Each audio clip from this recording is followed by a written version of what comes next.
Hello friends, आज input device के बारे में चर्चा करने जा रहे हैं। इनपुट डिवाइस क्या होता है, आउटपुट डिवाइस क्या होता है, कंप्यूटर में इनपुट का क्या इंपॉर्टेंस है और आउटपुट डिवाइस का क्या इंपॉर्टेंस है, इसके बारे में मैं बतला रहा हूँ। First, input device. Input device में सबसे पहले keyboard. What is keyboard? Keyboard क्या है इनपुट डिवाइस में? कीबोर्ड यह एक विद्युत युक्ति है जो डाटा और अनुदेशों को स्वीकार कर उन्हें बाइनरी रूप में परिवर्तित कर कंप्यूटर में प्रयोग के लायक बनाता है। इस प्रकार ये यंत्र जिसके द्वारा डाटा और अनुदेशों को कंप्यूटर में डाला जाता है इनपुट डिवाइस कहलाते हैं। Input device, what is input device के बारे में आप लोग जानिए। इनपुट डिवाइस क्या है? यह एक विद्युत यांत्रिक युक्ति है जो डाटा और अनुदेशों को स्वीकार कर इन्हें बाइनरी रूप में परिवर्तित कर कंप्यूटर के प्रयोग के लायक बनाता है। इस प्रकार वे यंत्र जिसके द्वारा डाटा और अनुदेशों को कंप्यूटर में डाला जाता है इनपुट डिवाइस कहलाते हैं। अब चलते हैं कुछ प्रमुख इनपुट डिवाइस के बारे में। तो सबसे पहले कीबोर्ड की मैं चर्चा कर रहा हूं। यह एक इनपुट डिवाइस है जिसका प्रयोग कंप्यूटर में डाटा डालने के लिए किया जाता है। आजकल 104 बटनों वाले कीबोर्ड का प्रयोग किया जाता है। इसमें बटनों को व्यवस्थित प्रचलित टाइपराइटरों बटनों की तरह होती है। कीबोर्ड को सीपीयू में बने एक विशेष पोर्ट से जोड़ा जाता है। यूएसबी कीबोर्ड यूएसबी पोर्ट से जोड़ा जाता है, जबकि वायरलेस कीबोर्ड सिस्टम से भौतिक संपर्क बनाए बिना रेडियो तरंगों पर कार्य करता है। कार्य और स्थिति के अनुसार निम्नलिखित भागों में कीबोर्ड को बांटा जाता है। अब आपको मैं कीबोर्ड के बारे में स्टेप बाय स्टेप समझाने जा रहा हूं। इसमें सबसे पहले कीबोर्ड को देख लीजिए। ये कीबोर्ड है, यह एक इनपुट डिवाइस है। F1 से लेकर के F12 तक का जो बटन होता है इसको फंक्शन बटन के नाम से जाना जाता है, और यह 1 से लेकर के 0 और अदर जो सिंबल्स दिख रहा है इसको न्यूमेरिक लॉक बटन के नाम से जानते हैं। और ये जितने भी देख रहे हैं ये अल्फाबेट की के नाम से जाना जाता है। यह शिफ्ट बटन है, ये कैप्स लॉक बटन है, ये टैब बटन है, ये एस्केप बटन है, ये शिफ्ट बटन है, इधर भी एक शिफ्ट बटन है। लेफ्ट साइड भी होता है, राइट साइड भी शिफ्ट बटन होते हैं। उसके बाद स्पेस बार है, विंडोज बटन है, कंट्रोल बटन है, अल्ट बटन है। इस साइड भी अल्ट है, विंडोज है, प्रिंटर एक नया है, इसमें कंट्रोल है। उसके बाद फिर इसको हॉटकी बटन के नाम से जानते हैं। ये टॉप डाउन और लेफ्ट राइट से रिलेटेड होते हैं। और ये home tab, page up, page down, and, delete और इंसर्ट। इसके अलावा ये जो बटन्स हैं ये न्यूमेरिक लॉक बटन है। इसमें 0 1 2 3 4 5 6 7 8 और यह साइन है, जैसे डिवाइड हो गया, स्टार मल्टीप्लाई का हो गया, माइनस का हो गया, प्लस का हो गया, इंटर बटन हो गए। ये ऊपर वाले प्रिंट स्क्रीन से संबंधित बटन्स होते हैं। इसके बाद कीबोर्ड के मेन पार्ट्स हो गए। टाइपराइटर की तरह होता है यह। बाएं भाग में अंग्रेजी टाइपराइटर के समान व्यवस्थित होता है। इसमें अंग्रेजी के सभी अक्षर A से Z और 0 से 9 तथा कुछ विशेष चिन्ह रहते हैं। इसके अक्षर बटन न्यूमेरिक लॉक भी कहा जाता है। दूसरा है फंक्शन बटन। इसको F1 से लेके F12 तक के बारे में बताया कि F1 से लेके F12 तक को फंक्शन बटन कहते हैं। न्यूमेरिक कीपैड जिसमें नंबर से संबंधित होते हैं 0 से 9 तक, और उसमें सिंबल जोड़ घटा गुणा भाग का साइन लगा रहता है, उसको न्यूमेरिक लॉक बटन के नाम से जाना जाता है। उसके बाद cursor movement button. Cursor movement button के बारे में जाने। ये सब कर्सर मूवमेंट बटन होते हैं। जैसे ऊपर कर्सर ले जाना है तो ऊपर की ओर, नीचे कर्सर ले जाना नीचे की ओर, इस तरफ ले जाना है तो इधर जाएगा, इस तरफ ले जाना है तो इस तरफ आएगा। ये कर्सर मूवमेंट बटन के नाम से जाने जाते हैं। होम बटन क्या होता है? जहां से लिखना कोई भी अक्षर प्रारंभ करते हैं वहां ले जाना होगा, ये होम बटन का प्रयोग करते हैं। इंड बटन, जहां लास्ट लाइन होगा वहां पर ये इंड बटन का प्रयोग किया जाता है। पेज अप, कर्सर को ऊपर की ओर ले जाने के लिए पेज अप का प्रयोग, कर्सर को नीचे ले जाने के लिए पेज डाउन का प्रयोग। डिलीट से हम कोई भी चीज को सिलेक्ट करके डिलीट कर सकते हैं। इसके माध्यम से आपने देखा कि पेज से क्या, होम पेज से क्या कर सकते हैं कि हम कर्सर को जहां से स्टार्ट करते हैं लाइन को लिखना वहां रखते हैं, और इंड से जहां लाइन का लास्ट होता है वहां पर रखते हैं। पेज अप, कर्सर को पीछे पेज में ले जाने के लिए किया जाता है। पेज डाउन, कर्सर को अगले पेज पर ले जाने के लिए किया जाता है। अब है स्पेशल पर्पस कीज, जैसे न्यूमेरिक लॉक, नंबर को लिखने के लिए ये नंबर लॉक का प्रयोग किया जाता है। नंबर को लिखने के लिए न्यूमेरिक लॉक का प्रयोग किया जाता है। इसके अलावा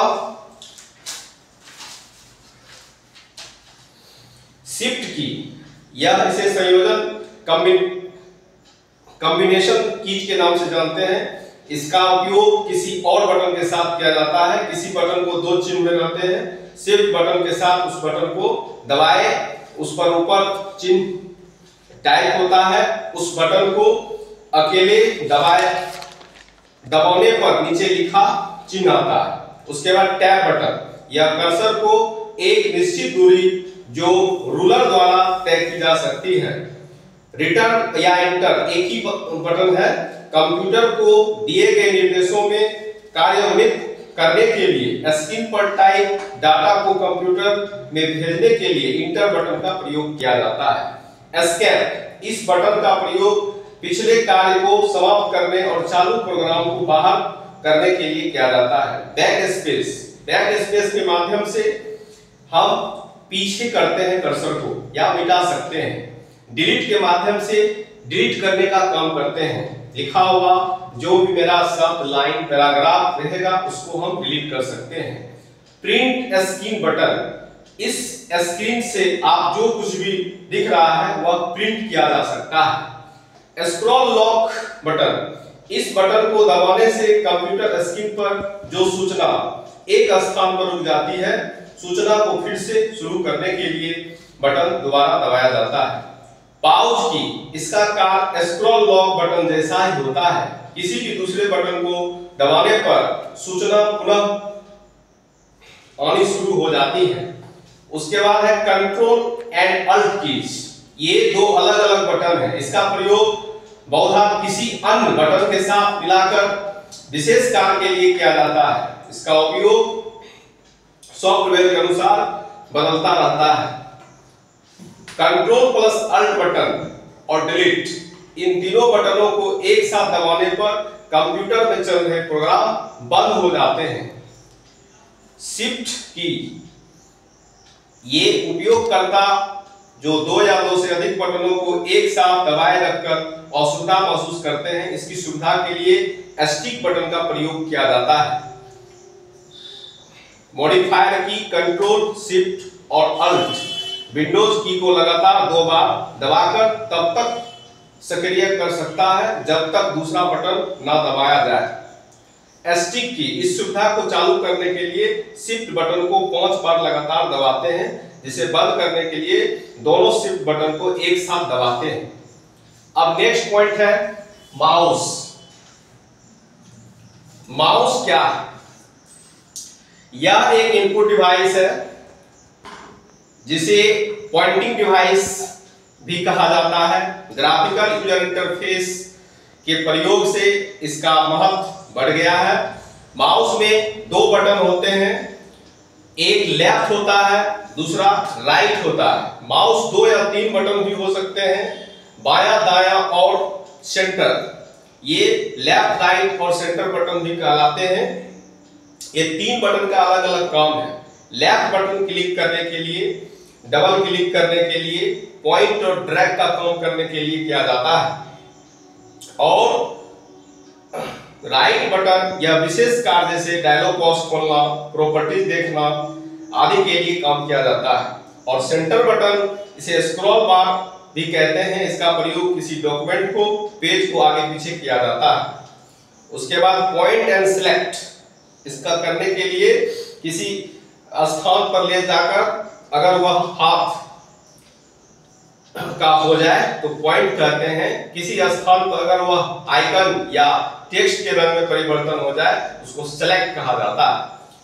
माउस को एक बार दबाकर छोड़ना क्लिक कहलाता है। माउस को दो बार जल्दी जल्दी दबाना वह डबल क्लिक कहलाता है। माउस को दबा करके खींचना वह ड्रैग कहलाता है। और पेन प्रोग्राम में कलम ब्रश की तरह भी किया जाता है। ऑप्टिकल माउस रबर बॉल की जगह यह एलईडी और सेंसर्स का प्रयोग किया जाता है। इसके लिए किसी विशेष सतह की जरूरत नहीं पड़ती है तथा टूट फूट की संभावना कम हो जाती है। ट्रैक बॉल यह माउस का ही प्रारूप है। इसमें रबर बॉल के नीचे ना होकर ऊपर होता है। माउस को अपने स्थान पर हटाए बिना रबर बॉल को घुमाकर माउस पॉइंटर के स्थान पर परिवर्तन किया जा सकता है। अब नेक्स्ट पॉइंट है हमारा जॉयस्टिक। जॉयस्टिक भी एक पॉइंटिंग डिवाइस है जो ट्रैक बॉल की तरह कार्य करता है। बॉल के साथ एक छड़ी लगा दी जाती है ताकि बॉल को आसानी से घुमाया जा सके।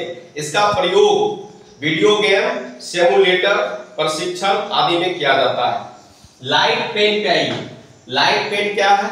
यह एक आकार का पॉइंटिंग डिवाइस है। इसका प्रयोग इनपुट डिवाइस की तरह किया जाता है। इसका प्रयोग कंप्यूटर में स्क्रीन पर लिखने, चित्र बनाने, बार कोडिंग को पढ़ने के लिए किया जाता है। स्कैनर यह एक इनपुट डिवाइस है। इसका प्रयोग तस्वीर और रेखा चित्र को डिजिटल में परिवर्तन कर मेमोरी में सुरक्षित रखा जा सकता है। स्कैनर दो प्रकार के होते हैं, एक फ्लैट बेड स्कैनर, दूसरा hand held scanner. Bar code reader है हमारा नेक्स्ट पॉइंट। यह कोड विशेष चौड़ाई की काली पट्टी होती है। इसकी चौड़ाई और दो पट्टियों के बीच की दूरी के हिसाब से इसमें सुविधाएं निहित होती है और सूचनाओं को बार कोड रीडर की सहायता से कंप्यूटर में डाला जाता है। उत्पाद और वस्तु के प्रकार आदि का पता भी लगाया जा सकता है।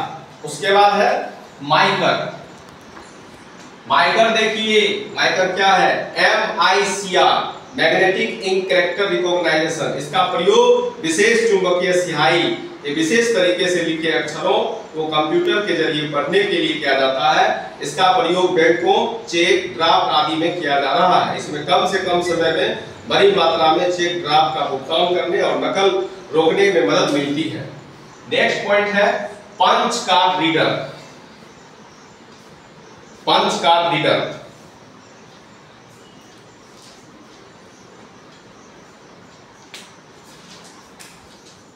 पंच कार्ड रीडर भी एक इनपुट डिवाइस है। इसके माध्यम से हम कार्ड का प्रयोग कर पढ़ सकते हैं डाटा को। ऑप्टिकल मार्क रीडर के माध्यम से हम जांच करते हैं कोई भी उत्तर जो ऑब्जेक्टिव टाइप के अभी के जो ऑब्जेक्टिव टाइप के क्वेश्चंस होते हैं उसका उत्तर को हम जांच कर सकते हैं।